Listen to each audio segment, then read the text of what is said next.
Shabbat. If I turn me up a little bit. The master volume. Check. Yeah, there you go. Shabbat Shalom. Shabbat Shalom. Shabbat Shalom. Shabbat Shalom. Sabbath and peace to all of you. All praises to the power of Abraham, and Jacob, for his mercy truly endured forever. The portion for this Shabbat day will be Genesis 12:1 to Genesis 17 and 27. Genesis 12:1 to Genesis 17:27 will be the portion of Torah we shall review today. Also, I believe we're up to what? The third chapter of Joshua? Also the third chapter of Joshua.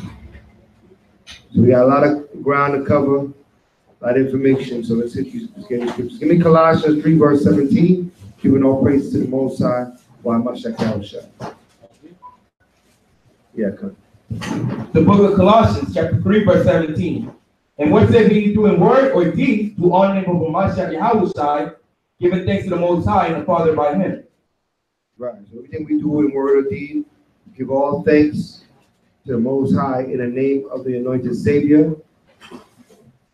Right. As it is written, we go to the Father in the name of the Son. Right? All right. So let's get Genesis 12, verse 1.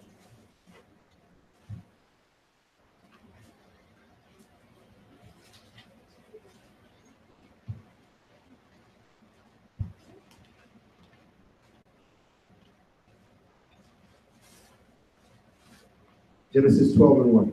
Read. The book of Genesis, chapter 12, verse 1. And now the Most High has said unto Abram, get thee out of thy country, and from thy kindred, and from thy father's house, unto a land that I will show thee. And I will make of thee a great nation, and I will bless thee, and make thy name great. So I know we all heard that, Abraham would be the father of many nations. But he said, I'm going to make thee a great nation. Out of Abraham is going to be a great nation. All right? So we got to listen to how the Father said that. He said, out of thee shall I make thee a great nation. It doesn't mean that every nation that come out of Abraham is going to be great. But there's going to be one great nation to come out of Abraham. All right? Read on. And I will bless thee, and make thy name great, and thou shalt be a blessing.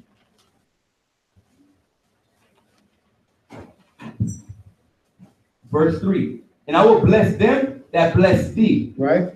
And I'll curse to him that curseth thee. Right. He said he will bless them that bless thee and curse them that curse thee. So that means what? He's going to defend and reward by the Most High. He's going to defend and reward Israel. Abraham. He said the same thing about Israel. Right? Let me get that precept. Bless them that bless you, curse them that curse you. When he's speaking to Israel. Somebody look that up for me. I know he said it to Israel. Read on. And in thee shall all families of the earth be blessed. Right. So Abraham departed as the Most High had spoken unto him. Right. And Lot went with him. And who went with him? Lot. And Lot went with him. So now Lot and Abraham is together. Read on. And Abraham was 75 years old when he had departed out of Haran. Come on. And Abraham took Sarai, his wife, and Lot, his brother's son, and all of their substance that they had gathered, and the souls that they had gotten in Haran.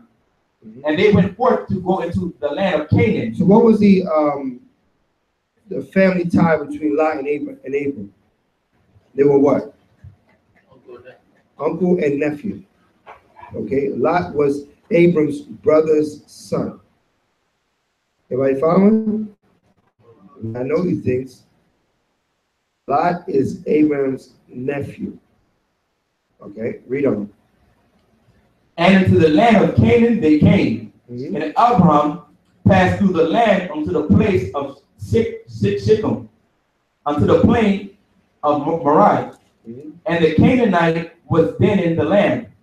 And the Most High appeared unto Abram and said, Unto thy seed will I give this land. Unto what? Unto thy seed will I give this land. Very key. Unto thy seed will I give this land. What land are they in right now? The land of Canaan. So this is a prophecy, all right, that's being given to Abram. Now, mind you, there's no Israel yet. Okay, this is the time of Abram. And he said, Unto thy seed will I give this land, Canaan. Okay, read on. And there builded he an altar unto the Most High. So he built an altar in that land. The land of what? Canaan. Abram built an altar there prior to any of us entering the land, when the Canaanites was dwelling there. Right, read on. Who appeared unto him, and he removed from thence unto a mountain on the east of Bethel, and pitched his tent, having Bethel on the west, and Hai on the east. And there he builded an altar unto the Most High, and called upon the name of the Most High. And Abram journeyed going on still toward the south. And there was a famine in the land, and Abram went down into Egypt to sojourn there, for the famine was grievous in the land. Right, so what? He left out of Haran, and now has made it to Canaan. Set up an altar in Canaan. Okay. And the Most High blessed him and said, this land is going to be given to your seed. So that's a future prophecy. Okay. It's a future prophecy. Because a lot of times you're going to come across people saying, well, they're Abraham's son. But not because you just Abraham's son is not the key. You got to be of the righteous seed that came out of Abraham. Okay, you got to be of a particular bloodline that came out of Abraham. All right, read on.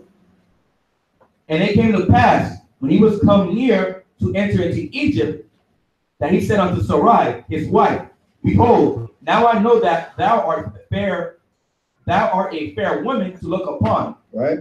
Therefore it shall come to pass, see thee, that they shall say that is his wife, this is his wife, and they will kill me. They'll do what? Kill me. Why would they will kill him? Right? Because if they slept with her while he was married to her, if they slept with her while he was still married to her, that was adultery.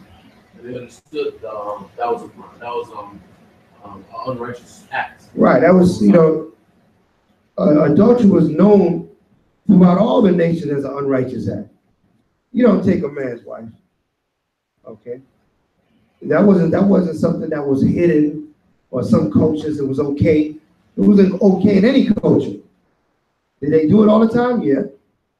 But it wasn't okay in any culture to take a man's wife. So you said the Egyptians, if they would have seen me with Sarai, be that she was very fair to look upon, they would want her. And for them to get her, they would have to kill me. All right, read on. But they will say, Be alive. Say, I pray thee, thou art my sister. Say what? Thou art my sister. Say to them that thou art my sister. That means don't give them your right identity. Don't tell them you're my wife, tell them you're my sister. So ultimately he's telling them what? To deceive them, to lie to them. Okay, read on. That it may be well with me for thy sake, and my soul shall live because of thee. And I'm going to live because you saved me. You will save me if you tell me you're my sister. Read on. And it came to pass that when Abram was coming to Egypt, the Egyptians beheld the woman, that she was very fair. Right. The prince also Pharaoh saw her and commanded her before Pharaoh. And the woman was taken into Pharaoh's house, and he entreated Abram well for her sake. And he had sheep and oxen, and he donkeys, and manservants, and maidservants, and she donkeys, and camels. And the Most High plagued Pharaoh and his house. Hold on. So when they gave Abraham all these gifts, they took his sister, supposedly, and gave him a bunch of gifts. Right? And he took his sister wife so that they could present her to Pharaoh to be Pharaoh's wife. Right? Or be a wife to Pharaoh. Okay.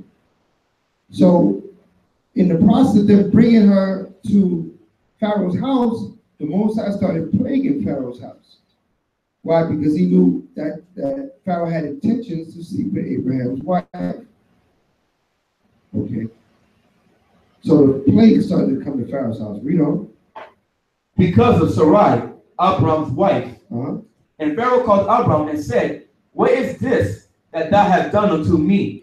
Why didst thou not tell me that she was thy wife? Right, so that what I show you that what?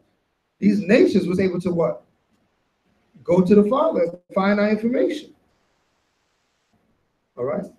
Even though they're not the chosen, right? But remember, this is a time before the chosen was even on the earth yet. The only chosen on the earth at this time is Abram. That one person, okay, at this time. So now, prior to him, there was chosen bloodline, but right now, Most High dealing with Abram. And these nations was able to what? Entreat the Father, and they found out that what? This is not his sister, this is his wife. So Pharaoh immediately went back to Abram and said, why are you going to set me up? Right? You setting me up to get killed. How does he know he's going to get killed? Hold that and give me Leviticus 10 and 20. Leviticus 10, 20 and 10. 20 and 10. Leviticus 20 and 10. No, yeah, because I didn't. The book of Leviticus, chapter 20, verse 10.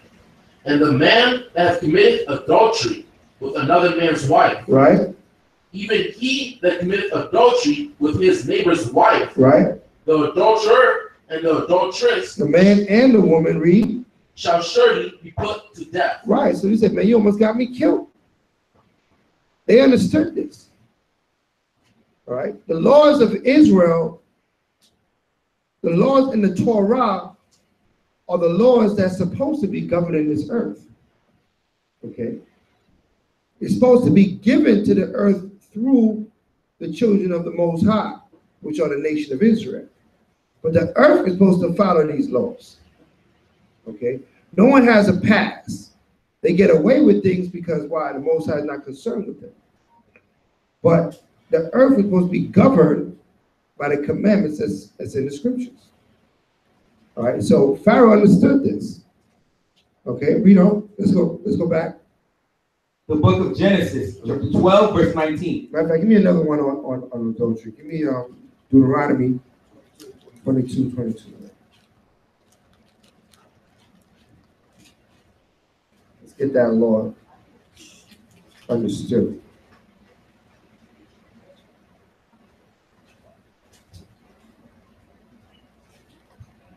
The book of Deuteronomy, chapter 22, verse 22.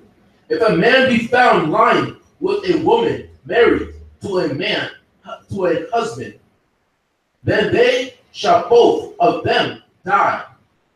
Both the man that lay with the woman and the woman, so shalt thou put away evil from Israel. Right, so both of them, right, the man and the woman is supposed to be what? What's supposed to happen to the man and the woman caught in adultery? Put to death, right? Let's look at let's get Matthews.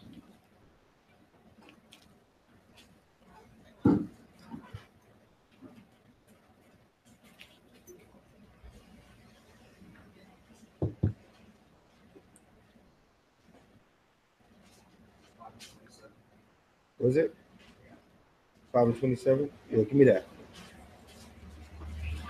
Get 5:27, Matthews. The book of Matthew, chapter 5, verse 27. Ye have heard that it was said by them in old time, thou shalt not commit adultery. But I say unto you, that whosoever looketh on a woman to lust after her, have committed adultery with her already in his heart. Right, so man, in this kingdom we living in, we got everybody out there commit adultery.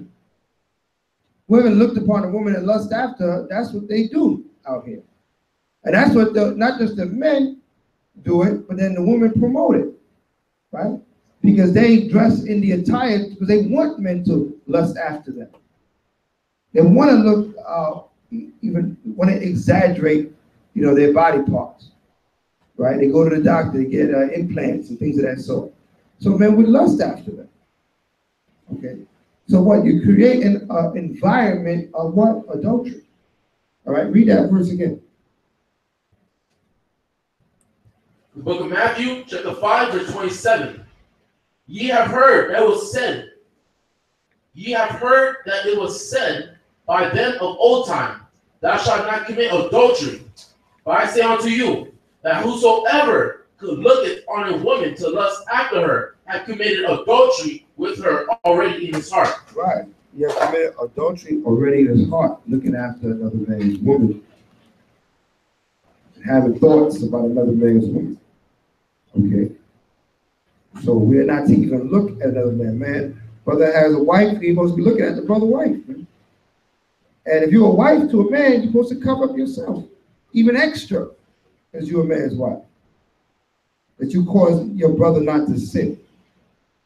All right? Because you can cause we're not supposed to cause, it's a sin to cause your brother to sin. Give me that. Give me Leviticus 19. 1917? Something sin? No. Read that what it is.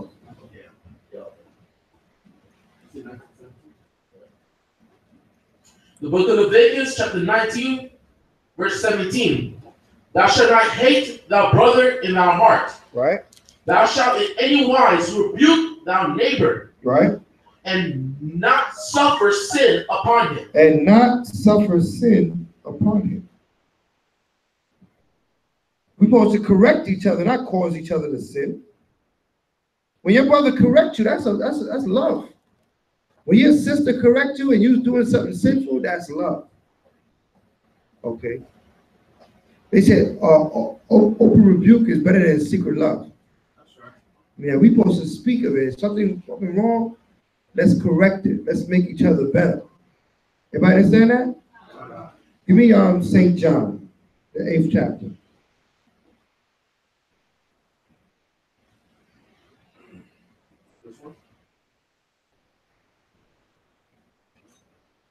Start with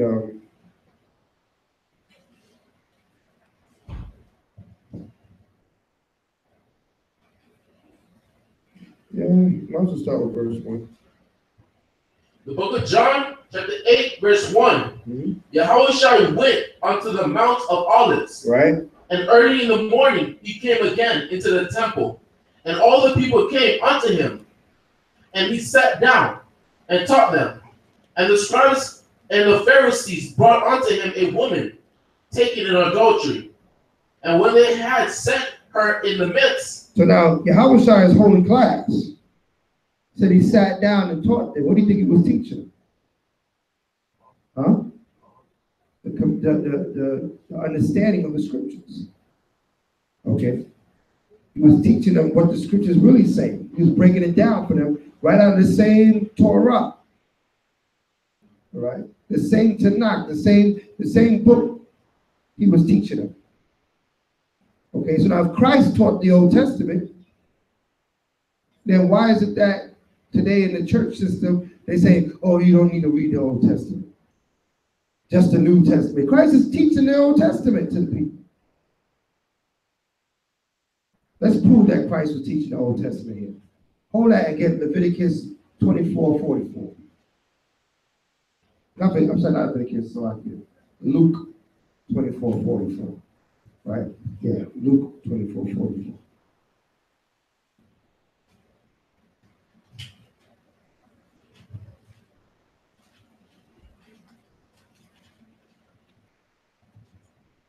The book of Luke, chapter 24, verse 44. And he said unto them, These are the words which I spake unto you, while I was yet with you. Right. All things must be fulfilled, which were written in the law of Moses. Written where? In the law of Moses. So this is who's speaking. What color is it written in? In red. So he said, this is what I've been telling you since I've been with you. That the things that Moses wrote must come to pass. So Christ was teaching what? Moses. He was teaching Moses. Read on. And in the prophets. And in the prophets. Not only just Moses, he was teaching Ezekiel, Jeremiah, Isaiah, right? Obadiah. That's what he was teaching. So the thought, to think that, oh, I'm going to just go to the New Testament now. Christ came. Oh, you with that Old Testament? Don't you know Christ came? You ain't supposed to be that Old Testament no more. That's nonsense. Christ himself is teaching out of the Old Testament. Read on. And in the prophets. Right, and the prophets. Come and on. In the Psalms. And he taught the Psalms. He taught the writings of David. He taught the prophets. Read on. Concerning me. Concerning who? Concerning me. And he said, I'm in there too. They were talking about me back then. That show you that what? It's one book. You can't say I'm an Old Testament. I only read the Old Testament. I only read the New Testament. The New Testament is telling you that I'm reading the Old Testament. And we're one and the same. What you got, Marshall? St. John 5:45. Search the scriptures. No, me that. St. John 5:45. Verse 39. 5:39 is search the scriptures, right? St. John 5:45. Book of St. John, chapter 5, verse 45. Do not think that I will accuse you to the Father. There is one that accuseth you, even Moses, in whom ye trust. Right. For had ye believed Moses, you would have believed me. Right. Had you believed Moses, you believe me. Again, he's what? He's showing the people that we got to look back at what Moses said. And what did Moses give us? He gave us the law. The first 5 books of the Bible, the Torah. So Christ is telling them, go back to the words of Moses. Go back to the law. Go back to the prophets. All right, so let's go back to John. Just wanted to prove here in John 8. Yeah, I know, but I don't want to go too far. I wanted to prove more in John 8 that he was going into the Old Testament. Okay. The book of John, chapter 8, verse 4. They say unto him, Master, this woman was taken in adultery. Right. In the very act. In the very act. Read.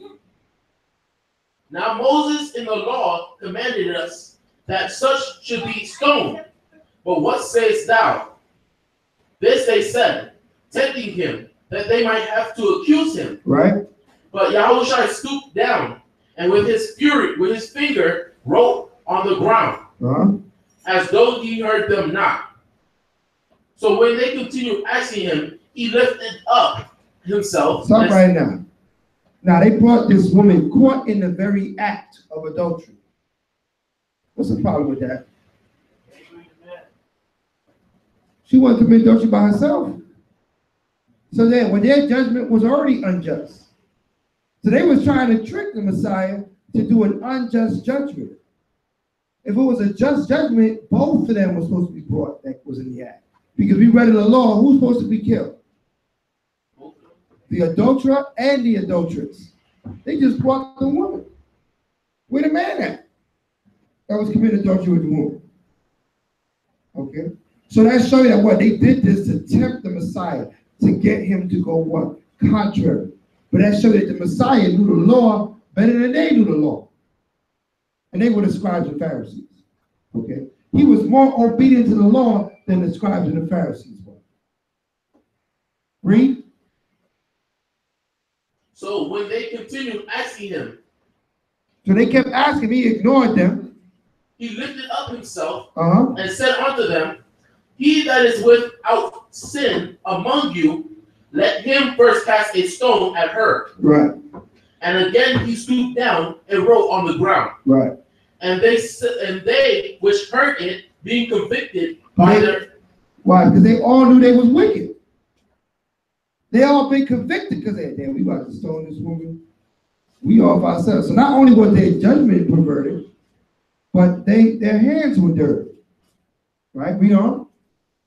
And they which heard it, being convicted by their own conscience, went out one by one, beginning at the eldest, right, even unto the last. Come on. And Yahushua was left alone, and the woman standing in the midst. When Yahushua was lifted up himself and saw none but the woman, he said unto her, Woman, where are those thine accusers? Hath no man condemned thee?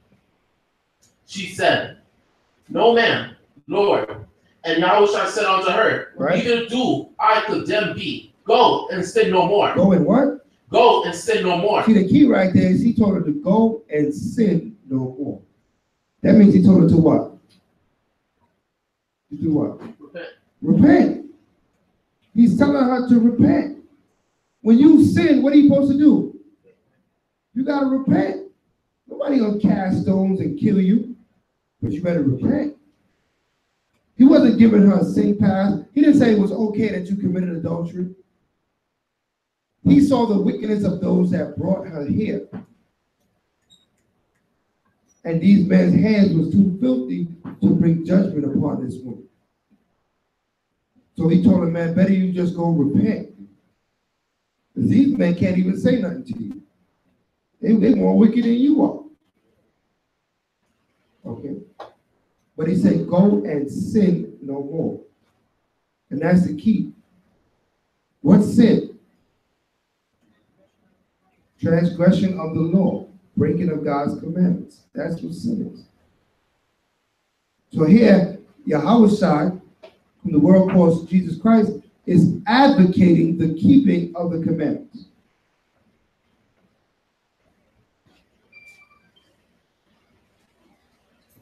Let's go back. Let's go all the way back. Let's go back to Genesis.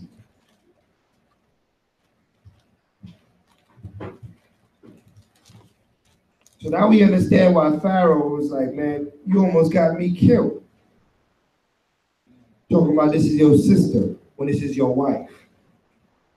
Okay? Let's pick it up. The book of Genesis, chapter 12, verse 19. Why saidest thou, she is my sister, so I might have taken her to me to wife? Right. Now therefore, behold, thy wife, take her and go thy way. Right. And Pharaoh commanded his men concerning him, and they sent him away, and his wife, and all that he had. Chapter 13. And Abram went up out of Egypt, he and his wife, and all that he had, and Lot with him into the south. And Abram was very rich in cattle, in silver, and in gold. Right. And he went on his journeys from the south even to Bethel, unto the place where his tent had been at the beginning, between Bethel and Hai, unto the place of the altar which he had made there at the first. And there Abram called on the name of the Most High. And Lot also, which went with Abram, and had flocks and herds and tents. And the land was not able to bear them, and that they might dwell together. Right. So Lot and Abraham was blessed by the Most High in so much that it was hard for them to dwell in the same area because they both had such abundance of cattle and riches and servants and all that. That it was hard for them to dwell in the same area. Read on. For their substance was great, so that they could not dwell together. And there was a strife between the herdmen of Abram's cattle and the herdmen of Lot's cattle. Now they servants are starting to have bickering and fighting. That's my sheep, that's not your sheep, or all kind. They starting to beef. So they saying, man, well, we both grew too strong, man. We both grew too rich. You know? And the Canaanite and the Perizzite dwelled then in the land. And Abram said unto Lot, let there be no strife, I pray thee, between me and thee, and between my herdmen and thy herdmen. Brethren, is not the whole land before thee? Right? Separate thyself. Do what? Separate thyself. Why? It says we are brothers.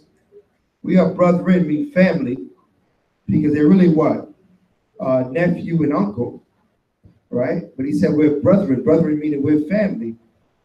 The whole land is ours. Let's just separate. So I have a space for my family to grow, and you got space for your family to grow. Can you imagine that your family is so big that you can't even, stay in the same area as your family member because you have so much abundance. That's how one of the Most High to bless us with such abundance. A lot of us can't imagine being that rich. All right, read. I pray thee from me. Uh-huh. If thou wilt take the left hand, then I will go to the right. Or if thou depart to the right hand, right, then I will go to the left. Come on. And Lot lifted up his eyes to the plain of Jordan. Uh-huh. That it was well watered. Most High destroyed Sodom and Gomorrah of the Most High, like the land of Egypt. As thou comest unto Zor, God chose him all the plain of Jordan, and Lot journeyed east, and they separated themselves, the one from the other. And Abram dwelled in the land of Canaan, and Lot dwelled in the cities of the plain, and pitched his tent towards Sodom. But the men of Sodom were wicked. But the men of Sodom what? Were wicked. But the men of Sodom, evil. Okay. We went over last night about Halloween.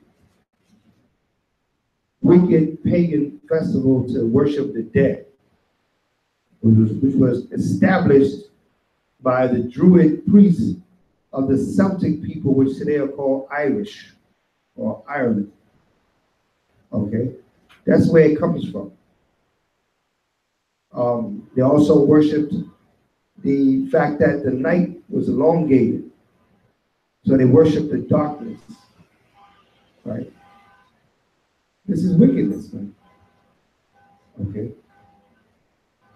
So these men of Sodom were wicked. Read on. But the men of Sodom were wicked before the Most High exceedingly.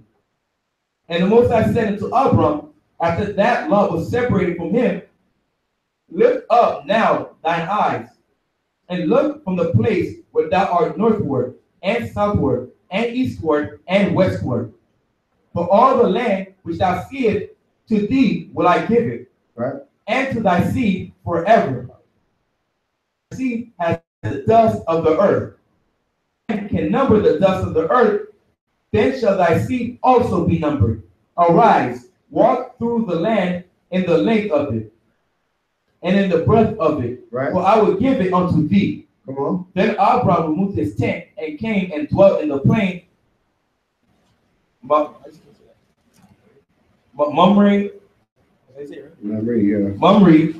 which is in Hebron, and built there an altar unto the Most High. Chapter 14. And it came to pass in the days of Amraphel, king of Shinar, Arion, king of Elazar, yep, Kedar, Lamar, king of Elam, right, and king of Elam, and Tidal, king of the nations, that these made war with Bera, king of Sodom, and with Bersha, king of Gomorrah, Sinab, king of Admah, and Shibor, king of Zeboim, and king of Bela, which is Zohar. And all these were joined together in the vale of Siddim, which is the salt sea. 12 years they served. What you had? Verse 4. 12 years they served Kedar Lamar. Kedar Lamar. Yeah. And in the 13th year they rebelled. And in the 14th year came Kedar Lamar and the kings that were with him, and smote the Rephaims, and Ashtaroth, and Karnaim, and the Zuzims, and Ham, and the Emims, Kerirathim, and the Horites, and their Mount Seir unto El-Paran, which is by the wilderness. And they returned and came to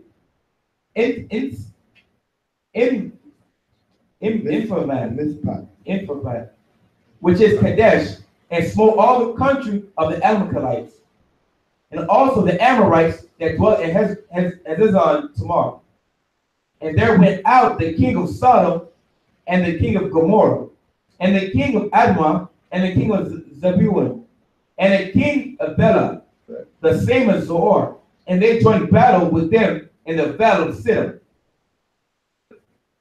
Kedorlaomer, king of Elam, with title king of nations, and Ampharel, king of Shinar, and Erod, king of Elasar, 4 kings with 5.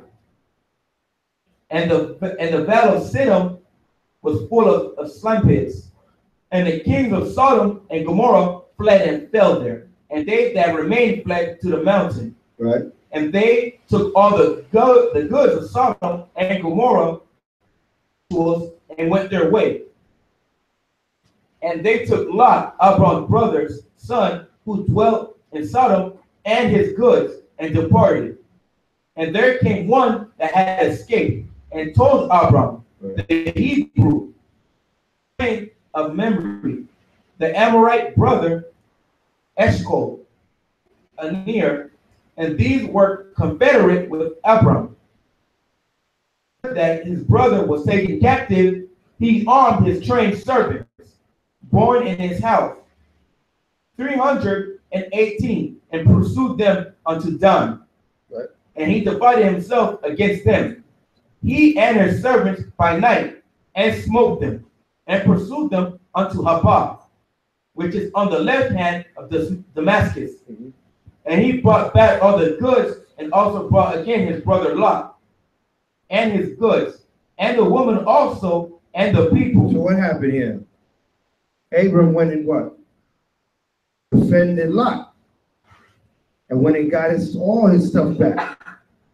All right, that's like your big brother, your uncle Abram came and took care of all them these different nations like Elam, it's like East Indians, and you see some nations here listed as some of the Hamitic tribes, that came out of the children of Ham. But Abram put them all to flight. There was no messing with him. And his people, he didn't just bring back Lot. We brought back money and wealth and everything. You figure if we're going to go there and fight, we're coming back with all the spoils. We're going to go there and just get Lot and leave everything. Nah, give me all that. Back for Lot. Come on. Verse 17. Went out to meet him after his return from the slaughter of Kedorlaomer, and of the kings that were with him at the valleys of Shavah, which is the king's dale. And Melchizedek, king of Salem, brought forth bread and wine, and he was the priest of the Most High God. So read that again. And Melchizedek, king of Salem. So now this is Melchizedek. Where did we meet Melchizedek before? When did he come in? When he showed up before? Nope. Who remembers? We remember that last week.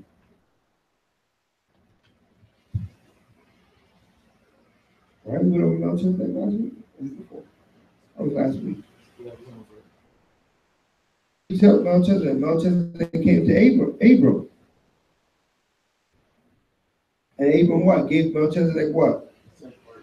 The 10th part. We know that what? He came from the Most High. Right? It was a king that had no kingdom, no father, no mother.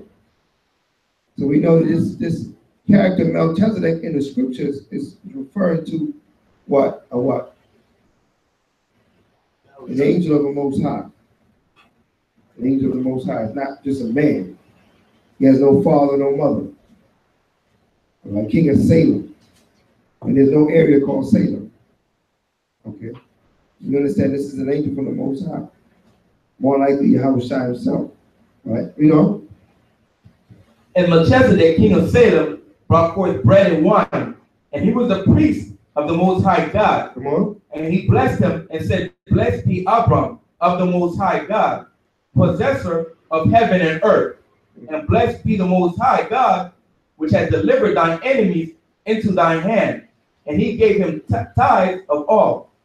And the king of Sodom said unto Abram, Give me the persons, and take the goods to thyself. Right.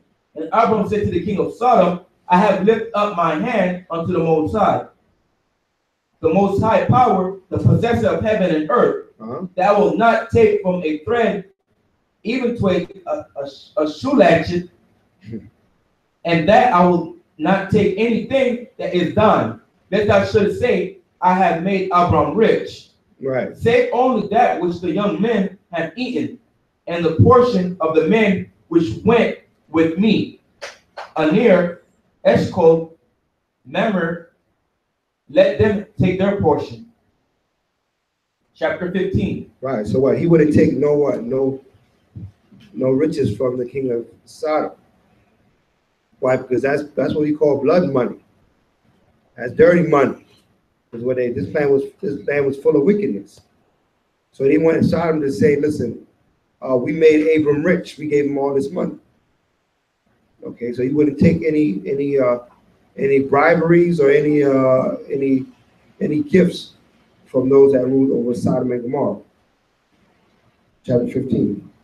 Chapter 15. After these things, the word of the Most High came unto Abram in a vision, saying, Fear not, Abram. I am thy shield, and thy exceeding great reward. And Abram said unto the Most High, What wilt thou give me, seeing I go childless? And the steward of my house is Eliezer of Damascus. And Abram said, Behold, to me thou hast given no seed. And lo, one born in my house is mine heir. Right. And behold, the word of the Most High came unto him, saying, This shall not be thine heir, but he that shall come forth out of thine own bowels shall be thine heir. Come on. And he brought him forth abroad, and said, Look now toward heaven, and tell the stars, if thou be able to number them. And he said unto him, So shall thy seed be. And he believed in the Most High, and he counted it to him for righteousness. Right. And he said unto him, I am the Most High that brought thee out of Ur of the Chaldees, to give thee this land to inherit it. And he said unto the Most High, Where it be shall I know that I shall inherit it? Right. And he said unto him, Take me an heifer of 3 years old, and a she-goat of 3 years old, and a ram of 3 years old, and a turtle dove, and a young pigeon. And he took unto him all these, and divided them in the midst, and laid each piece one against another. But the birds divided he not. And when the fowls came down upon the carcasses, Abram drove them away. And when the sun was going down, a deep sleep fell upon Abram, and lo, an horror of great darkness fell upon him. And he said unto Abram, Know of a surety that thy seed shall be a stranger in a land that is not theirs, and shall serve them, and they shall afflict them 400 years. How long? 400 years. So what? This is a prophecy of what? What they prophesied about? By Egypt. Right. This is a prophecy of Egypt. It's not a prophecy of America. It's a prophecy of Egypt coming to him. Right? We know. Verse 14. And also that nation whom shall serve will I judge, and afterward shall they come out with great substance. And thou shalt go to thy fathers in peace. Thou shalt be buried in a good old age. But in the fourth generation they shall come hither again. For the iniquity of the Amorites is not yet full.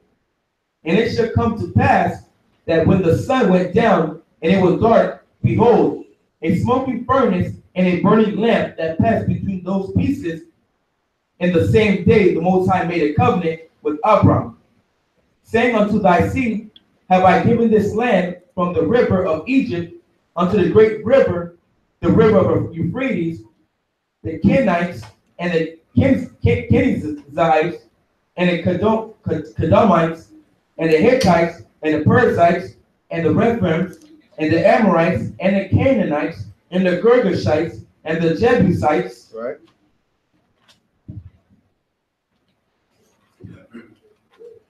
Chapter 16. And Sarai, Abraham's wife, bare him no child, and she had a handmaid, an Egyptian, whose name was Hagar. Her name was what? Hagar. All right. So Abraham's wife bare him no child, and she had a handmaid, an Egyptian woman, right? Different bloodline called Hagar. Okay, read on. Verse 2. And Sarai said unto Abram, behold, now the Most High restrained me from bearing. I pray thee, go in unto my maid. It may be that I may obtain children by her.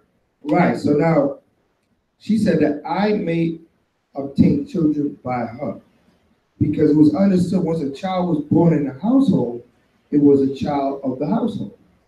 Who buried the child? It's not like, oh, that's my child, not your child. She was a child of the household. That's what Abraham was saying about the children that was born in his house. He said, I got children being born in my house. The Most High said, no, it's got to come from your bowels. The seed got to come from your bowels, and he's going to bless. So now, we got a point now, Hagar now is having, Sarai is telling Hagar to go in onto Abraham. Right? It means to have sexual intercourse with Abraham. And have a child with Abraham. And that will be our child. All right? Read on. And Abram hearkened to the voice of Sarai. And Sarai, Abraham's wife, took Hagar, her maid, the Egyptian, after Abram had dwelt 10 years in the land of Canaan, right, and gave her to her husband Abram to be his wife. To be what? His wife. To be his wife. Everybody see that? Sarah, his wife, gave Hagar to Abraham to be his wife. Okay, so it's clear in the scripture that what? The wife gave her husband another wife. Everybody see that? Okay, why did she do this? Because she wasn't bearing children, all right? So that the household would have children. You know, I know this is foreign in our society, but in the Most High's law, this was regular. All right, that what we bring forth, you know, if there was whatever the reason being, that a man would have more than one wife, he would have these wives. Okay, as far as our ears, why? Because we live under European standards, European laws. All right, that's what we're raised in America. This is a European-run country. All right, an Edomite-run country. But in other countries throughout the world that Esau's influence is not as strong, that's prevalent in those countries as well. Okay, so you got to see how much Esau's law has affected your mind, your spirit. A lot of times we look different than Esau, but our ideals and our ideas are the same, coming from him. Not coming from the Most High, but coming from our oppressor. We're taught his culture in America, all right, and throughout this earth. We're taught his culture because he's the ruling body right now. All right, read on. The book of Genesis, chapter 16, verse 4. And he went in unto Hagar, and she conceived. And when she saw that she had conceived, her mistress was despised in her eyes. Right, her mistress was what? Despised in her eyes. So now she see that she conceived. Now she got an attitude with who? Who's her mistress? Between who and who? Right, Sarai and Hagar. Now Sarai had a what? An issue with Hagar because the word mistress is, you know, in this society they use the word mistress in the wrong context. All right. They will say, oh, he has his wife and he has his mistress, right? That's what they say in this world, right? But the other woman is her mistress. Okay? The woman would refer to the other woman as a mistress, as a second wife, or an additional wife coming in. She was called the mistress from the first wife. All right? He just had wives. She was a mistress to the other wife. You understand that?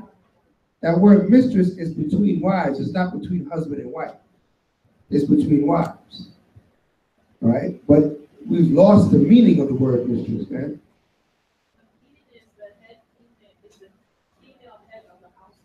Right. The one who has ownership, power, and authority. Right. So that's closer to the meaning of what the first wife will be, the one that was more in control, for lack of a better word. More authority. Right. More authority. Huh? The head wife, or whatever you want to call it. However you want to put it. She would be the head wife of the wives of the kids. But she was the mistress to the other wives. They would look at her, okay, that's mistress such and such. All right? So this is how the society was built. Okay? We have signed on to Esau's society that says this is not right, and that is the white man speaking through you. Okay? And you have to take that into consideration and understand that everything we learn outside of these scriptures is of Esau's influence. Okay? We've read his book. We read all Esau's book. Now we're reading the Most High's book. Everybody understand that? That's right. We've been trained up in his way for so long. And sometimes it's sown in our spirit. Okay? It's sown in our spirit, in our thought pattern. It's hard to come out of that. All right? But you can't break that spell and come back to the Most High and do things the way the Father said to do it. Those spells can't be broken. It's like being under hypnosis in this kingdom. All right? We've been trained and rooted so deep in what Esau says, what's right and what's wrong. To come out of that is difficult for us, but not impossible. Read on. The book of Genesis, chapter 16, verse 5. Uh-huh. And Sarai said unto Abram, my wrong be upon thee. I have given my maid into thy bosom. Uh-huh. And when she saw that she had conceived, Uh-huh. I was despised in her eyes. Right. The Most High judge between me and thee. So now who was despised in whose eyes? Y'all getting that right. Who was despised in whose eyes? Who had the problem? Was it Sarah with Hagar or Hagar with Sarah? It's Hagar with Sarah. That's what we understand. Just said the other way. Hagar had the problem with Sarai. Because she said, well, I got the baby. She started to feel like, well, how are you the head wife? Right? Because I got the baby now. So this was the issue. Okay, so she first had an issue with Sarah. Okay, read on. Verse 6. But Abram said unto Sarai, behold, thy maid is in thy hand. Right? Do to her as it pleaseth thee. Right. He said, that's your maid. You could punish her. You could correct her. You coming to me? That's your maid. You brought Hagar came with you. Right? Read on. And when Sarai dealt hardly with her, she fled from her face. Right. So Sarai came down on her. Right? She fled from her. I don't know if she went to throwing the paws on her. I don't know what she did. Don't tell her, but she said she did hardly with her. You know what I mean? That don't sound like it was just a conversation. Right? And she ran away from her. Okay, read on. And the angel of the Most High found her by a fountain of water in the wilderness. Right. By the fountain in the way of Shur. Mm-hmm. And he said, Hagar, Sarai's maid, and whither wilt thou go? And she said, I flee from the face of my mistress Sarai. I flee from the face of my mistress Sarai. Everybody see it's clear now. The mistress is what the head wife, the first wife, was called the mistress by the other wives. where the word mistress comes from. Okay, we know. And the angel of the Most High said unto her, Return to thy mistress and submit thyself under her hands. Under her what? Under her hands. So that's how I know she threw the paws on her, right? But she said, submit yourself under her hands. So what? She went and dealt hardly with her. So what? She was punishing her physically. All right? For what? The fact that she was despising her mistress. All right? Read on. And the angel of the Most High said unto her, I will multiply thy seed exceedingly, that it shall not be numbered for multitude. And the angel of the Most High said unto her, Behold, thou art with child, and shalt bear a son. Right. And shall call his name Ishmael. Call his name what? Ishmael. Read on. Because the Most High has heard thy affliction. Right, because the Most High has heard your affliction. How was she being afflicted? How was she being afflicted? Huh? But she got hit. Probably got hit several times. All right? You got to read the story. It's very clear that whatever Sarah did to Hagar, she got up out of there quickly and wasn't trying to go back. The Spirit said, listen, submit yourself under Sarah's hands. So Sarah putting the hands on her. Okay? Very clear. All right, these things, this is what transpired. Okay, but he said, your child shall be Ishmael, because you've been afflicted. Now Ishmael, he said also, he told her that what? That they're going to multiply thy seed exceedingly. So the child that's in you is going to be a large nation. So Ishmael, the so-called Arabs, is an extremely large nation of people. Okay, they populate quite a few countries. Okay, a large number of people is Ishmael. Okay, who are they today? Called the Arabs. Today, Ishmael is the Arabs. All right, the Taliban, Al Qaeda. That's all Ishmael. Okay, what's the latest group? ISIS, Ishmael. Okay. Right. What's that verse that he's a wild man? Next. 17, 17. Oh, it's coming up down here? Yeah. Oh, we'll get to it. All right, read on. The book of Genesis, chapter 16, verse 12. And he will be a wild man. And he be what? A wild man. And he will be a wild man. So you see him throwing rocks at tanks. That's a wild man right there. All right? You know, Allahu Akbar. Boom. That's a wild man. You a wild man to do that.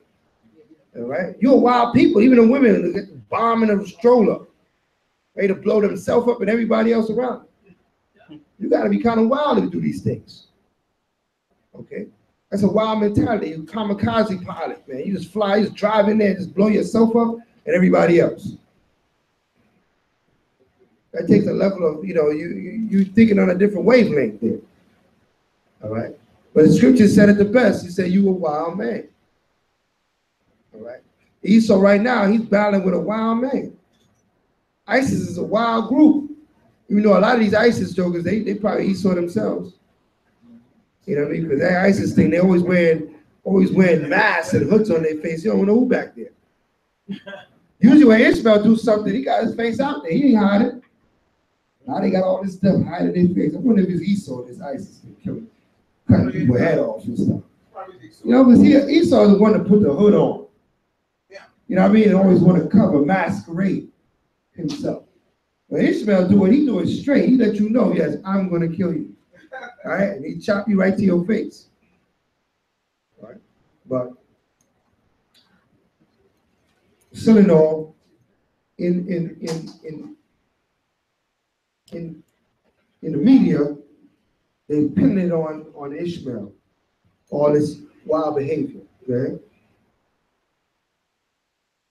Since they're born Hebrew, would they also have the same conclusion of things that we do? No. Like you said, some of them might not be Israel, it might be. Well, that's what any group of people that is mixing, race mixing. and what the flesh come out looking like. Esau raped the women Okay. too. How was that? I said Esau raped the women. The original Ishmael Right. was actually dark skinned. That's right. Esau raped their women too, right? So he's filtered into everybody's bloodline. All right. So yes, there's been race mixing, but right now dealing with the purity of the race is the father said they are wild people. See their track record, right? It doesn't hide the fact that they are, that they are a warriors people, a people that, don't hold back the sword, the gun, or the bomb. Okay, they'll let it fly. All right. So this is the spirit that was in Ishmael. Okay, The book of Genesis, chapter 16, verse 12. And he will be a wild man. His hand will be against every man, right? and every man's hand against him. Come on. And he shall dwell in the presence of all his brethren. He shall do what? Dwell in the presence of all his brethren. That's another key. Where you see Ishmael dwelling? Amongst who? Amongst Ishmael. When you go to their country, it's all them. They're the overwhelming majority in their countries. You might see a few other people there, but if they have an area, it's all them. They dwell amongst their own. Yeah, they try to infiltrate, our neighborhoods, but everybody infiltrate our neighborhoods because everybody just make money off of us. All right? Chinese come all the way from China, open up food to feed you Chinese food. And we buy it up. Because we just infiltrated by all the people. Right? We stepped on by all the nations. No nation didn't step on us. Okay? Or benefit off of our condition. Okay? So Ishmael is no different. They're making pizza and burgers in the hood. Ishmael is making pizza and burgers for the so-called Negro. How did it even make sense? But if you go to certain areas, that's all you see. Who's there? Ishmael making pizza, making burgers for our people, getting rich off of the fact that we don't cook. Right? Huh? $2 sub. Right? Got a corner store right there on right there on Sis Trump. They got this store. It'll be open all night. All you see nothing but people hide left and right. People, they got like a walkway on top of the store. They got some apartments above it. There you go, right? They stay open all night. All you see is Jake in and out, in and out, in and out, in and out, right? You go open that store, guess who's behind the counter? Ishmael. All night. Who's behind the counter? Ishmael. It's not a coincidence. We did this I taught this class in Georgia, Jersey, New York, and it was the same situation. It was no different. You went to this store, and it was Ishmael behind the counter. This store that was open all night, at least, right? He used to have his store. He shut that down early. He ain't trying to get robbed, right? Even our people got a store. We shut that down early because we don't want to work too much. Right? But Ishmael, he's open all night, right? Black and Miles, Lucy's. Back in the day, they call them Lucy's. I don't know what they call them today, right? Whatever they selling to people, blunts, whatever, all night long, right? And our people shop all night long. Okay, they make money. They don't stop making money all night long. The money keep rolling in, rolling in, rolling in. Okay, so we understand that this, what's in the scripture, what's evident, you can't break. But the most I say it's going to be this way, that's the way it's going to be. Okay, until he come and set this whole earth right. All right, read on.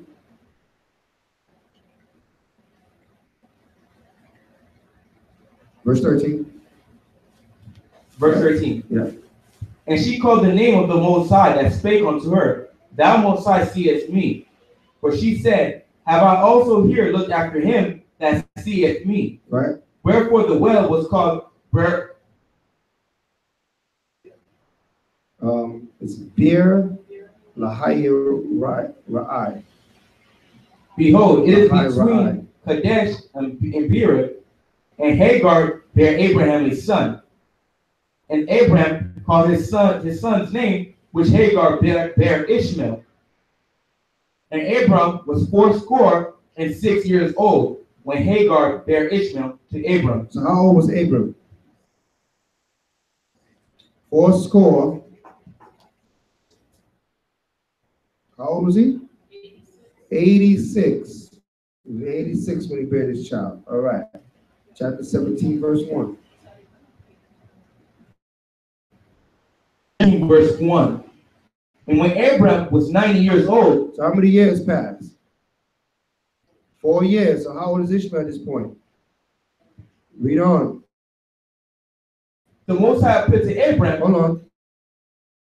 90 years and 9. So how old is how old is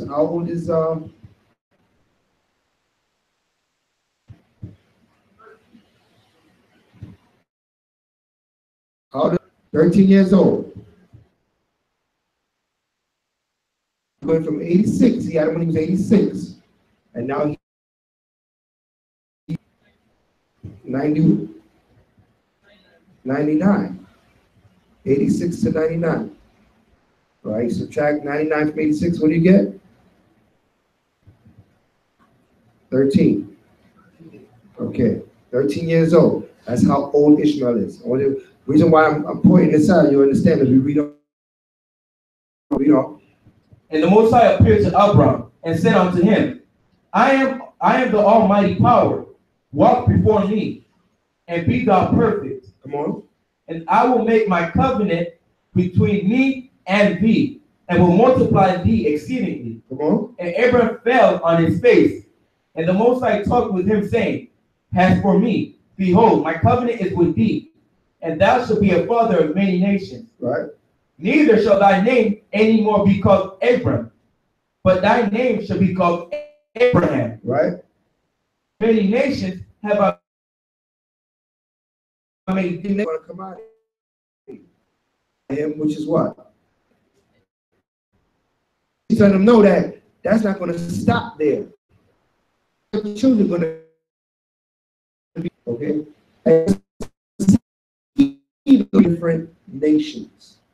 So not because we related bloodline-wise, we were the same people. He let them know that what separate nations are going to come out of your womb, out of your loins. Okay, out of your loins, right? We don't. And I will make thee and nations of thee, and kings shall come out of thee. And I will establish my covenant between me and thee, and thy seed after thee, and their generations, for an everlasting covenant to be a power unto thee, right, and to thy seed after thee. Come on. And I will give unto thee and to thy seed after thee the land where thou art a stranger, all the land of Canaan, for an everlasting possession, and I will be their power. And power said, and the Most High said unto Abraham, Thou shalt keep my covenant, therefore thou and thy seed after thee and their generation. This is my covenant which ye shall keep between me and you and thy seed after thee. Every man child among you shall be circumcised, and ye shall circumcise the flesh of your foreskin. And it should be a token of the covenant betwixt me and you. Right, so what? This is a covenant that was made with Abraham to pass on to all Israel, that we are to what? Be circumcised. All our males are to be circumcised. Now here in Florida, you got to pay for that. So make sure you know that you got to pay for it ahead of time before that baby's born, because if you wait till the baby's born, it becomes a lot more expensive. So I believe before the baby's born, it's about $300. About $200. Have your son circumcised. Right, sis? That's right. Yeah, they charge now. They charge now. In New York, you don't have to pay. In Florida, I'm saying.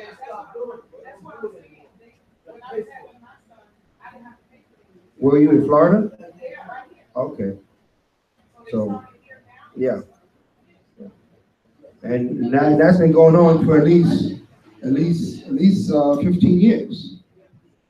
And they've been charging down here $300 to have your child circumcised. You know, and the reason being in the north, why they don't charge in the north, because, you know, Amalek had a lot of more influence in what the hospitals do up there. But down here, you know what I mean, you're dealing with a different breed of Esau. Right? So that breed of Esau down here, he don't care about that. Right? So, you know, we have to pay extra for that to be done. But that's why we need our own midwives, right? We need to be going to our own doctors, so we don't have to go through all that. You know what I mean? We can get our child be circumcised and everything be straight. Right? But what day is your son supposed to be circumcised? Right, 8 days after they're born, they're supposed to be brought back to the doctor and circumcised. Okay? You can get some doctors to do that here, but you still got to pay. But you got to set it up while you're in the pregnancy. You can't set it up afterwards. Because once they give birth to that baby, they can't set it up now. You got to set it up while they're in the pregnancy. Okay, you got to pay for it, have it all set up for the 8th day and everything while she's in pregnancy. But that behooves a lot of our young brothers, young sisters, somebody go to school to be a, one that can deliver babies. So that we don't have to deal with that.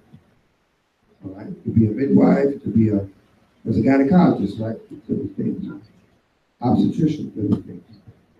All right, so be an obstetrician. You have these options. This way you have an industry that not only can you make your money, but you bless the nation. Everybody understand that? You can do something that you make your money and still bless the nation. That's a win-win. A lot of us feel like, oh, I got to make money. They got to do something outside of the nation. The nation needs doctors, right? We all go to the doctor, huh? Hopefully, we checked out. You know what I mean? The dentist, something. Yeah? So we need this in Israel. I'd rather go to Israel. Listen, I'll travel to go to that doctor that I know in Israel. They go deal with Esau. You don't know what he's trying to, because when they got to put you under anesthesia, Lord knows what they done did to you in the operating room.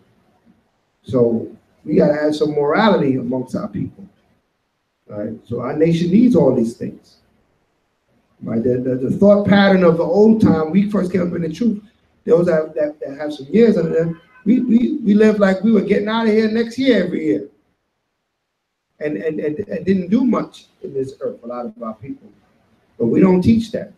We teach aspire to whatever you got to be and get, but make sure whatever you do, you can bless the nation with it as well. You can provide some service to the people, to those people. All right, everybody understand that? All right, so here we have the law of circumcision, okay, was being handed to Abraham. All right, read on. Verse 12, and he that is 8 days old shall be circumcised among you. Right, 8 days old, come on. In your generation, he that is born in the house with money of any stranger, which is not of thy seed, he that is born in thy house, and he that is brought with money, must needs be circumcised. Right. And my covenant shall be in your flesh for an everlasting covenant.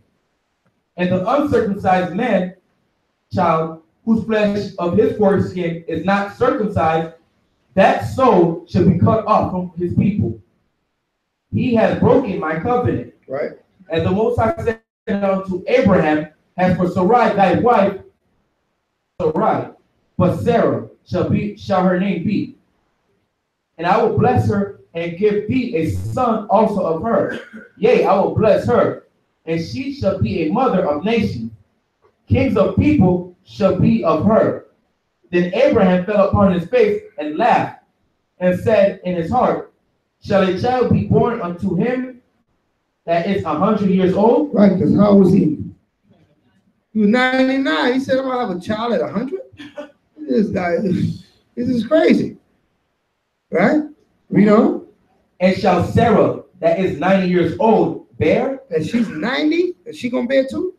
She was 10 years younger than Abraham. A 9-year-old having a baby? Right? Read on. And Abraham said unto the Most High, O that Ishmael might live before thee. Mm-hmm. And the Most High said, Sarah, thy wife shall bear thee a son indeed. Right, so he said maybe Ishmael will be the one that's going to get the blessing. And he said, no, Sarah is going to bear you a child. Read on. And thou shalt call his name Isaac. Right. And I will establish my covenant with him for an everlasting covenant. Right, so even though Ishmael and Isaac come out of Abraham, the covenant is with Isaac. It's not with Ishmael. You come across a lot of these Arabs, they think that they can, just because they are seed of Abraham, they have a special covenant, but they're not, right? What you got? The book of Sirach, chapter 44, verse 22. Where you start from 19? All right. Sirach 44:19. Let's get it. The book of Sirach, chapter 44, verse 19. Abraham was a great father of many people, and glory was there none like unto him, who kept the law of the Most High, and was in covenant with him. He established a covenant in his flesh, and when he was proved, he was found faithful. Therefore he assured him by an oath that he would bless the nations in his seed, and that he would multiply him as the dust of earth, and exalt his seed as the stars, and cause them to inherit from sea to sea, and from the river unto the utmost part of the land. With Isaac did he establish likewise for Abraham his father's sake the blessing of all men. Right, so what he established likewise with Isaac. He didn't establish that with Ishmael. Ishmael, yeah, was blessed to be a large nation, but he didn't have it wasn't the chosen seed, you know.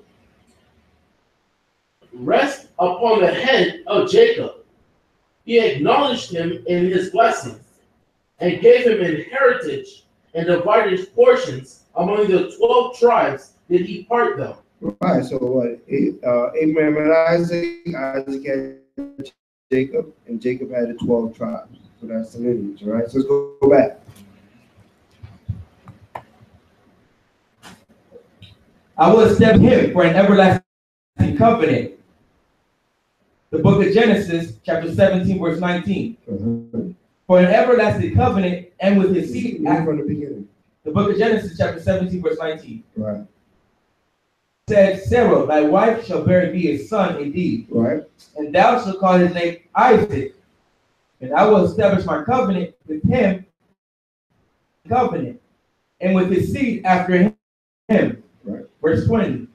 And as for Ishmael, I have heard thee, bless him, right, and will make him fruitful, and will multiply him exceedingly. What shall he beget? And I will make him a great nation. Right, so he also is divided to 12. You know, they talk about the Arabian princes and things of that sort. That's why to this day, you had nations like Saudi Arabia. People get blessed to be powerful that way. To have large families, you know, substance, you know, oil-rich countries that they have. Most here, he's gonna bless Ishmael, but they're not the chosen. But they're gonna have their chance to be blessed on this earth, right? We know. But my covenant will I establish with Isaac, right, which Sarah shall bear unto thee at this set time in the next year. And he left off talking with him. And the Most High went up from Abraham. And Abraham took Ishmael his son, and all that were born in his house, and all that were brought with money, every male among the men of Abraham's house, and circumcised the flesh of their foreskin in the selfsame day, as the Most High had said unto him. And Abraham was 90 years old and 9, and he was circumcised in the flesh of his foreskin. So he was circumcised as well. So he circumcised all his family, right? Even the older, and he was 99 when he got circumcised. So that means what? If you didn't get circumcised on the 8th day, did you just pass? Now you can't be circumcised? Right? Abraham himself was 99 when he got circumcised. So if you have not been circumcised, you can get circumcised at any age. But if you have a child being born onto you, you want to set that child up to be circumcised on the 8th day. But if by chance they are not circumcised on the 8th day, then they can be circumcised later on. Okay, everybody understand that? Right. Sometimes you come in this truth and you got to learn, that, okay, well, I can get circumcised, if need be. All right, that's between you and the Heavenly Father. Nobody's going to check to see if you're circumcised or not. Right? That's between you and the Most High and, and your wife. All right, but we know as law that you ought to be circumcised. Everybody understand that? All right, hallelujah. Read on. The book of Genesis, chapter 17, verse 25. Mm-hmm. And Ishmael, his son, was 13 years old. Right. When he was circumcised in the flesh of his foreskin. Come on. And so his son was what? Ishmael was 13 when he got his circumcision. Right? Showing you again. Everybody got their circumcision at different ages. So if you're not circumcised, you can get circumcised. All right? It's going to run you about,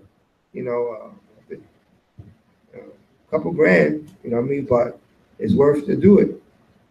All right? It's worth to do it. Read on. It's the law. Right? Go ahead. In the self-same day was Abraham circumcised, and Ishmael his son, and all the men of his house, born in the house and bought with money of the stranger, were circumcised with him. Right. Now give me Corinthians, 2 Corinthians.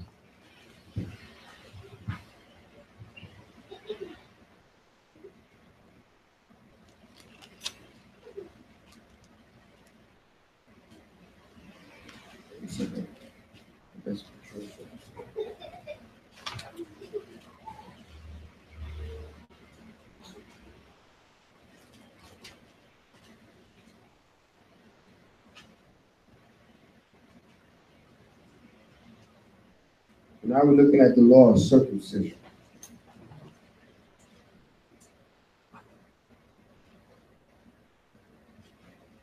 First, it's like in 1 Corinthians 7:17.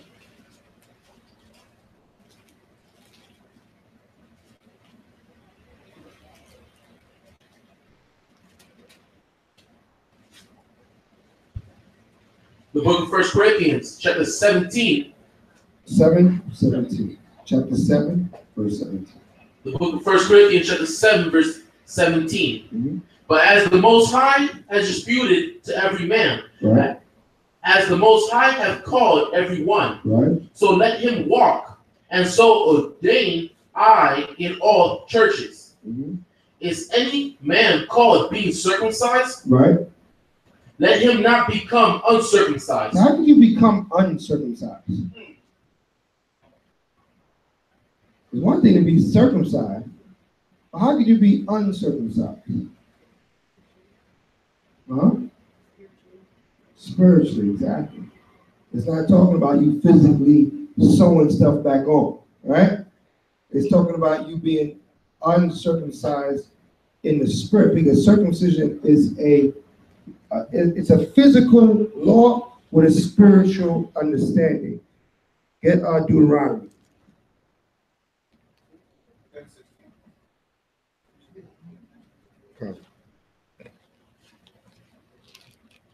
Deuteronomy 10 and verse 16. Right. The book of Deuteronomy, chapter 10, verse 16. Uh-huh. Circumcise, therefore, the foreskin of your heart. Right. And be no more stiff-necked. Right. For the Most High your power is the power of powers. Right. And the Most High of lords, a great power, a mighty and terrible, which regardeth not persons, nor taketh reward. Right. So the Father says, circumcise therefore the foreskin of your heart. Meaning that open up your heart to hearing the word of God. That's a symbolism of circumcision. That you're taking away the covering. That you are more receiving the will of the Most High. So he says, if you be circumcised, let him not become uncircumcised. Meaning that what? Don't be wicked, man. Be open and be and hearing and adhering to the law of the Most High. Go back to Corinthians. Oh, back to Corinthians. Pointing towards you, right? The book of 1 Corinthians, chapter 7, verse 18. Is any man called being circumcised? Let him not become uncircumcised. Right. Is any called in uncircumcision?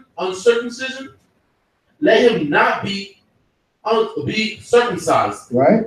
Circumcision is nothing, and uncircumcision is nothing. Right. But the keeping of the commandments of the Most High. Right. So what? See, the fact that you circumcised or not, you from coming to the Most High, your hope. So even though we encourage that if you're not circumcised, get circumcised, that's for the law's sake. It's not to say that you can't serve Yahweh and be uncircumcised. You know what I mean? In the flesh. Because the flesh is not the glory, it's the spirit that's the glory. Everybody understand that? You cannot glorify uncircumcision. You got to glorify circumcision. But if you so happen not to be circumcised and don't have the means to be circumcised, that don't make you wicked. You understand that? Because nobody really circumcised themselves. That's something that your parents would do.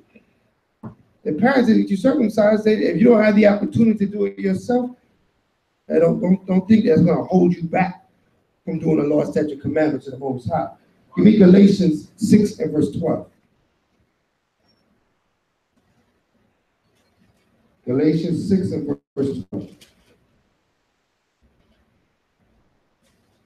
The book of Galatians, chapter 6, verse 12. As many as desire to make a fair show in the flesh, right? They constrain you to be circumcised, right? Only lest they should suffer persecution, right, for the cross of Mashiach. Right. So they what? They want you to go get, it's almost like just to show, like I'm a Hebrew, I'm this or that. They say that's why you should get circumcised, for the show, for other men's eyes, for other people's knowledge or eyes. You say, yeah, I'm circumcised, I'm a this. No. It's about the spirit of circumcision. Okay. It's a sign saying that you will receive the word of the Most High. Yeah. Okay, read on. For neither they themselves who are circumcised keep the law. He said, you circumcised and you're not even keeping the law. But you want somebody else to get circumcised. Better you be on each other to keep Yah's laws. And let that spirit bring you towards circumcision. Right? Because they wouldn't even let you in the congregation if you wasn't circumcised. Okay. That's the wrong spirit. I don't know what they went down on. Maybe that was one person's job, the one to check the circumcision. That was a rough job. All right. But that's what that's what it was. Okay. This is why Yahweh himself was circumcised on the 8th day. Okay. So we know that the law is not done away with, but the understanding of the law has been enhanced to know that it's not just about the flesh. It's about your spirit. If you circumcise, but you wicked, well, what good is your circumcision? Right? It holds no value then. Right? Read on where you at, Galatians. Read down to the 16th verse. Verse 13. For neither they themselves who are circumcised keep the law, but desire to have you circumcised, that they may glory in your flesh. Right. But the Most High forbid that I should glory, save in the cross of the Adonai Yahweh Shai Mashiach. Right, that's the only thing we should be glorying in, the Messiah, Yahweh Shai. He's the glory. It's about him. It ain't about what your flesh have and don't have. By whom the world is crucified, right, unto me, and I unto the world. Right. For in the Mashiach Yahweh Shai neither circumcision availeth anything, right, nor uncircumcision, but a new creature. And as many as walk according to this rule, peace be on them, and mercy upon the Israel, of the Most High. Right. Sam, what you got? Oh, John 6:63. Romans 4:5. All right, let's get John 6:63. Matter of fact, you get that one more. John 6:63. Yeah. The book of Saint John. And you get, you just say it. Romans 4:25. All right. Go ahead. The book of Saint John, chapter 6, verse 63. It is the spirit that quickeneth. Right. The flesh profiteth nothing. Right. The flesh profit nothing. Not because you got your body circumcised, but you be more righteous than your brother. But you don't see that, you just circumcised.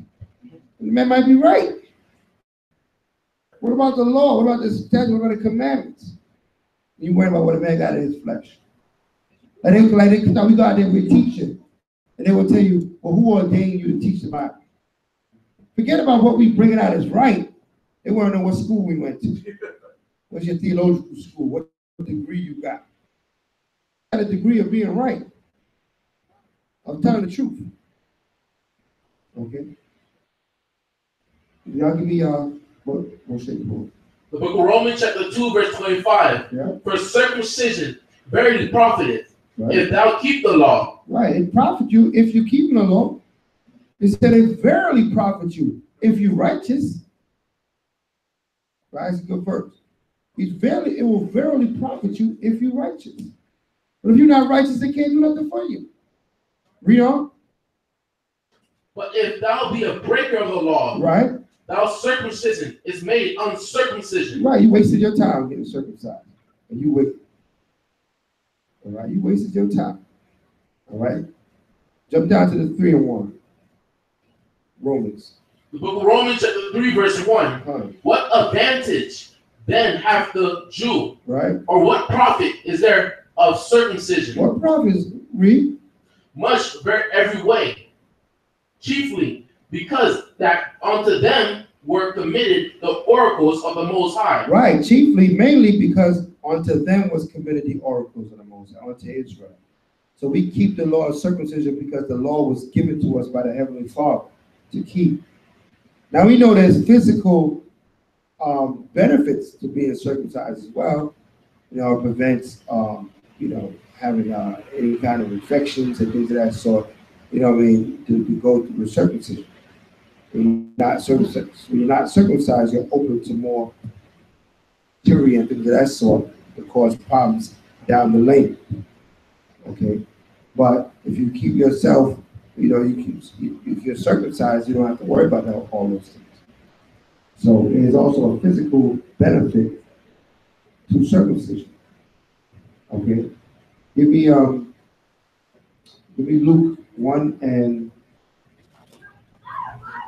59.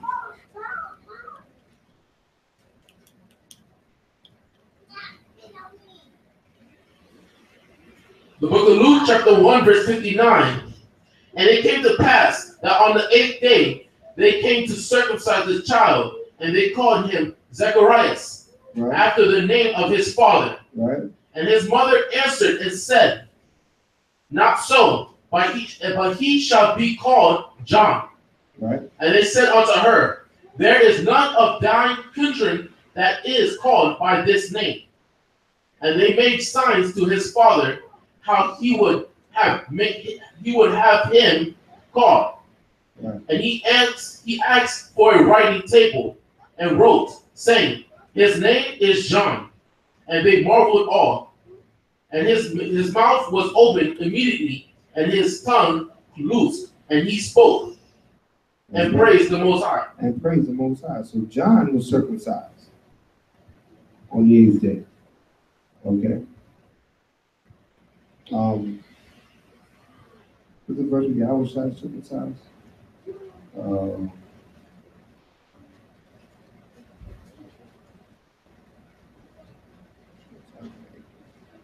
It escaped me right now. So I look at that verse a minute. So yeah, I was circumcised. While you looking for that, give me Acts 7 and 8.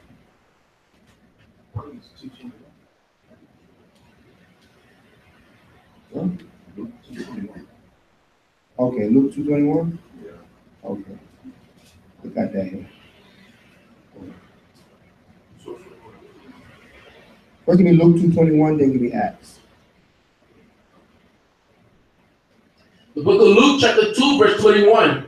And when 8 days were accomplished for the circumcising of the child, his name was called Yahushua, Right? which was so named of the angel before he was conceived in the womb. Right, so Yahushua was circumcised. John the Baptist was circumcised. Right? So we know that circumcision what is a law that is still kept. It's a righteous law to keep. Okay, so our children, our male child ought to be circumcised. Huh? Acts 7 and 8.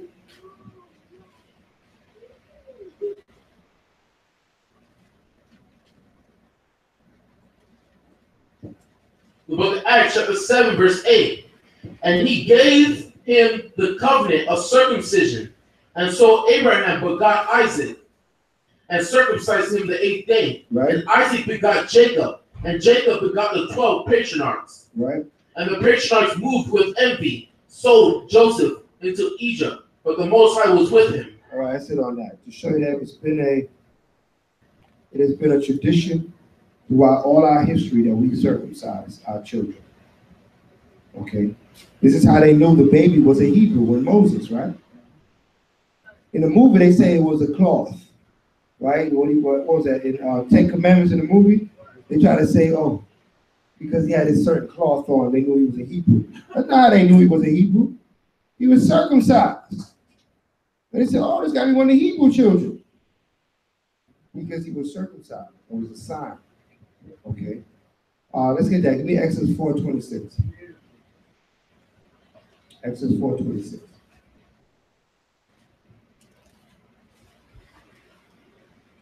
The book of Exodus, chapter 4, verse 26. So he let him go. Then she said, a bloody husband thou art, because of the circumcision. And the Most High said to Aaron, go into the wilderness to meet Moses. And he went and met him in the mount of the Most High and kissed him. Right. And Moses told Aaron all the words of the Most High who has sent him. Right, so he said he's a bloody man because of all the circumcision he had. Because when he came out of Egypt, what he did, he circumcised his family. Okay, so again, circumcision was done throughout all our generations. So Moses being around Pharaoh and all them, not being circumcised, he probably always No, he was circumcised, Moses. Right. So he had to circumcise those because he was with whose household was he by? Jethro was his father-in-law. Jethro and his daughter. Remember, he had children with his daughters. So he had to circumcise, and his servants and everything, they had to be circumcised. So Moses had to do that circumcision. Okay. Joshua.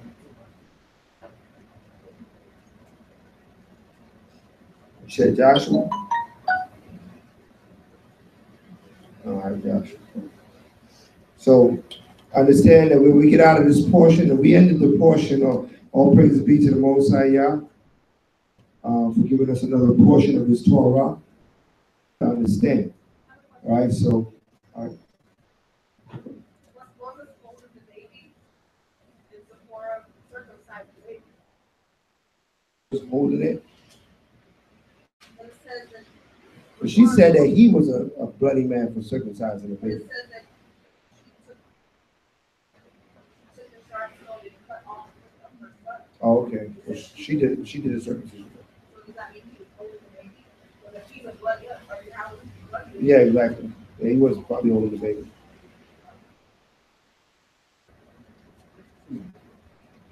Let's read that again. Where's that in the 4th?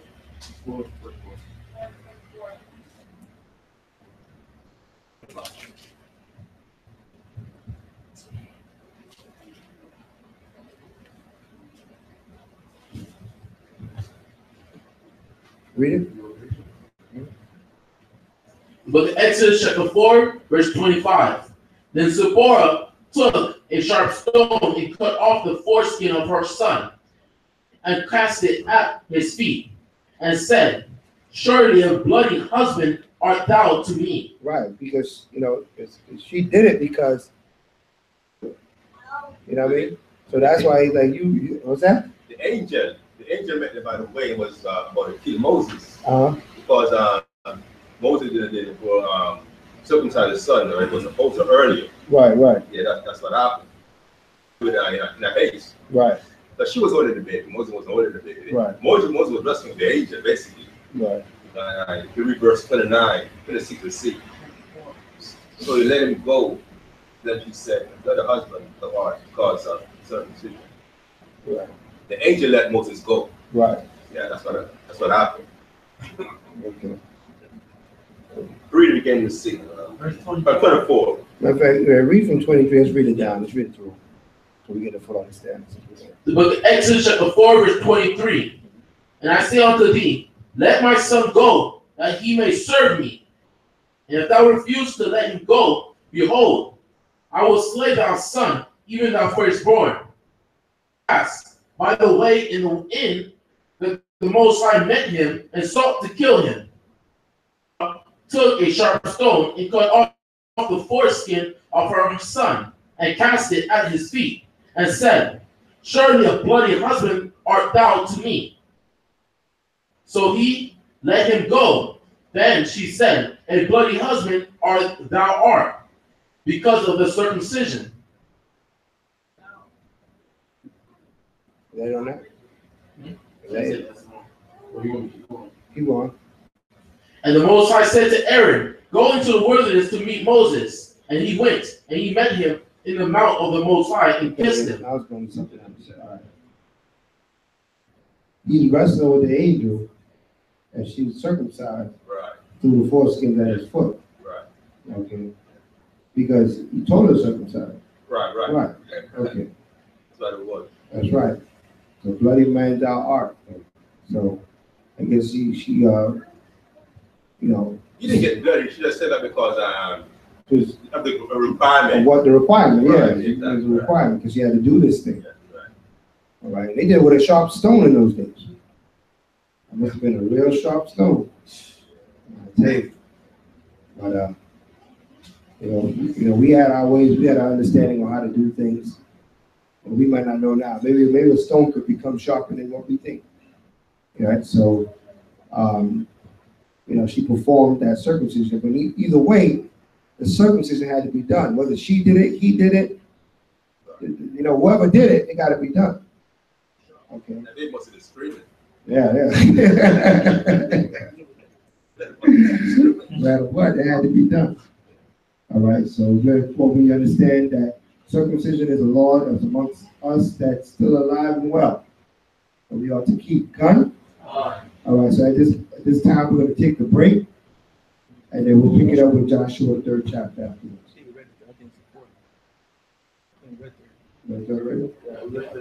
All right, the 4th chapter of Joshua. All right, hallelujah.